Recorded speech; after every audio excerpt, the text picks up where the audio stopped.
And this has a pattern of nichrome heaters on it, and the heaters maintain the temperature of all the wells very, very tightly with some integral temperature sensors to a few tenths of a degree while it's in space. Then the optical system looks a lot like what I've seen in your lab, on the poster at least.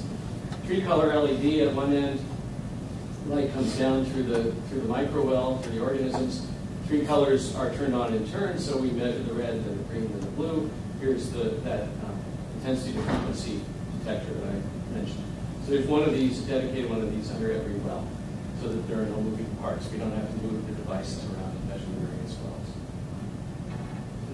So here's a top view of these 3 blocks, so you can see the layout of the wells here. 6 for one organism and its growth medium, 6 more for the other organism and whatever its growth medium may be. Pumps for both of them, I'll mention those in a second. And there's 3 different time points. So we did these at time 0, 3 months, and 6 months. And the wells are big by microfluidic standards, 75 microliters. But biologists, those are very small. They always fight with us. We say, no, it needs to be smaller. They say, no, it should be bigger. They want 200 microliters. We say 2 microliters, and somehow we compromise here. So here's a solid rendering of what the block looks like. You can see it better that way. The pump system I really like. It's a cool one that Matthew Puccini came up with. This little tubing leads off to an air pump. It's the world's smallest aquarium pump. It's about that big.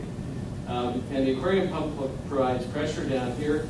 There's a distendable, very flexible, I think it's a fluoroelastomer, maybe it's a silicone membrane. When the reservoir is filled, the membrane is pushed all the way down in here, and all of this contains the growth medium. The air pressure pushes on the backside of the membrane, and that pushes on the fluid, so there's fluid pressure. This is an electrically operated solenoid valve.